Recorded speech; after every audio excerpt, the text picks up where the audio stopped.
halkan waa hoteelka Jazeera ee magaalada Muqdisho waxaa ku soo gabagaboobay shirka ay ka tashiga maamulka Maakhir kaasi oo ah maamul ay doonayaan inay dhisaan beelaha degan gobolka Sanaag ee Soomaaliya. munaasabadan waxaa ka qayb galay senaataro ka tirsan dowladda federaalka Soomaaliya iyo sidoo kale xildhibaano ka tirsan golaha shacabka, wasiirkii hore ee qorsheynta dowladda Soomaaliya iyo wasiirro kale oo maamulka Puntland iyo sidoo kale dowladda federaalka madax ka soo noqday iyo qaar ka mid ah aqoon-yahanka ka soo jeeda gobolka Sanaag waxaana ay ku dhawaaqeen inay ka tashanayaan aayahooda muddo ay ka mid ahaayeen maamulada Puntland iyo Somaliland kadib. gabagabadii shirka dhismaha maamul goboleedka Maakhir warmurtiyeedkii ka soo baxay waxa saxaafadda u akhriyay siyaasi Cabdiraxmaan Dhoore.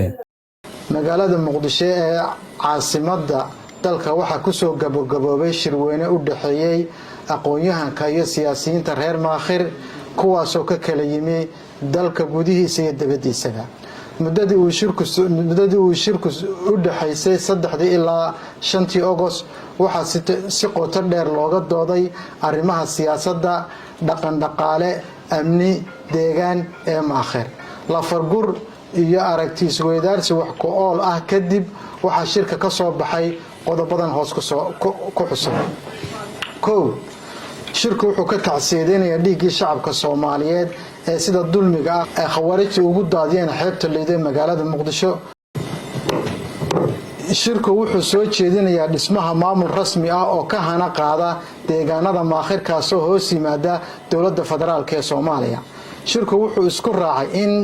in dadka reer Maakhir helin saamigii mataladeed ay xaq ugu lahaayeen heerarka kala duwan ee dowladda federaalka ee Soomaaliya. wuxuuna shirka dowladda federaalka Soomaaliya ugu baaqayaa in la dhowro lana hirgeliyo hab xaqiijinaya saami qaybsiga hanaanka dowladnimo ee heer federaal kaasoo ku dhisan hab cadaalad ah. shirku wuxuu hoosta ka xariiqayaa in deeqaha dalka isugu jira kuwa bini'aadanimo iyo kuwa horumarineedba aysan soo gaadhin deegaanada Maakhir. sidaa daraadeed shirku wuxuu ku baaqayaa dowladda federaalka ah iyo beesha caalamkaba in deeqaha dalka loo qaybiyo si shacabka Soomaaliyeed si siman oo xaqsoornimo ah.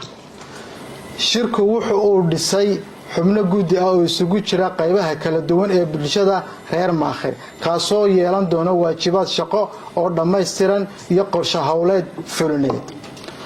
shirku wuxuu ku baaqayaa qabashada shirweyne loo dhan yahay oo ka dhaca deegaanada Maakhir kaasoo qorshihiisa soo gudbi doonaan guddiga dooran iyagoo go'aamin doona ajandaha goobta iyo goorta uu shirku dhacayo.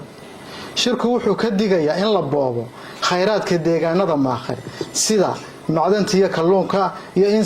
in si sharci darro heshiisyo sharci darro ah loo baneeyo loola galo shirkado shisheeye ah si la mid ah kuwii isku dayay ee dhucusoobay 2006 ilaa 2007 markii ay si wada jir ah uga hortageen bulshada reer Maakhir uga soo horjeesteenna boobka khayraadka iyaga oo naf iyo maalba u horay difaaca dhulkooda.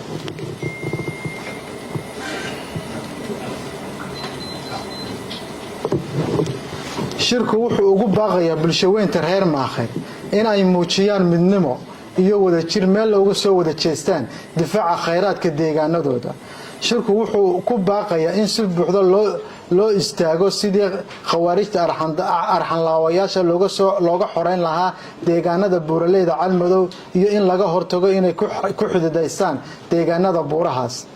shirku wuxuu ku baaqayaa in la ilaaliyo xasiloonida iyo nabad ku wada noolaanshaha magaalada Caarigaab ee gobolka Sanaag. wuxuuna sidoo kale ka digayaa xasilooni darro uu maamulka Soomaaliyeedka ay Hargeysa ka dhisan ka wado deegaamadaas. shirku wuxuu bogaadinayaa una mahad celinayaa guddiga qabaqabada shirka oo si wax ku ool ah u maamulay habsami u socodkii shirka. wabillahi tawfiiq wa salaamu calaykum wa rahmatullahi wa barakatuh. Axmed Dhahar oo ka mid ahaa aqoon-yahankii shirka ka qayb galay ayaa warbaahinta u faahfaahiyay baahida keentay in dhidibada loo taago maamulka Maakhir. shirkan wuxuu ahaa shir ayad ka tashi siyaasiyiinta iyo aqoon-yahaniinta dhalinyarada reer Maakhir waxa laga tashanayay masiirka iyo mustaqbalka shacabweynaha reer Maakhir iyo mustaqbalkooda iyo wixii u dana ajanduhu intaas uu shirku daaranaa. shirkan wuxuu ahaa shir siyaasi ah ma ahayn shir dhaqameed. sababtay in lagu qabto magaalada Xamar oo ah hoygii iyo caasimadii dowladda Soomaaliya maakhir waa deegaan waa dad deegaanka ka soo jeeda waa dad ay ku dhacday intii dowladdii burburkii kadib maamul la'aan iyo dispute area galay waxa ku dhacay inay ku dhexdhaceen laba maamul oo ah Somaliland iyo Puntland labada maamul oo isku haysta dadkaas taasina waxay sababtay in dadka deegaanka deganay ay dib u dhac weyn dareemaan dib u dhac weyn ku dhaco xuquuqdoodii la duursiiyo xabadda kiliinka aan lagu geyn karin deegaankaas maadaama lagu murasan yahay waana sababtay inay dadkani hadda ayahooda ka tashadaan anagu waxaan rabnaa sida Soomaalida kale ama maamulada kale ay xuquuq ugu leeyihiin xaq ugu leeyihiin inay ayahooda ka tashadaan inaanu ayaha uga tashano inaanu dowladda federaalka si toos ah u hoos galno waxaanu ka shaqeynaynaa waxa weeye maadaama xuquuqdayadii iyo xaqayagii iyo dadka xuquuqdoodiiba ay Puntland ku dulman yihiin in shacabkaasi ay gaar u tashadaan oo ayahooda ka tashadaan waxa dowladda federaalka iyo federalismka loo aasaasanay waxay tahay in dowlad daadajin la sameeyo oo guri walba la gaarsiiyo masiirka iyo mustaqbalka umadeedna ay gaar u yeeshaan maxamed tarsan warbaahinta qaranka muqdisho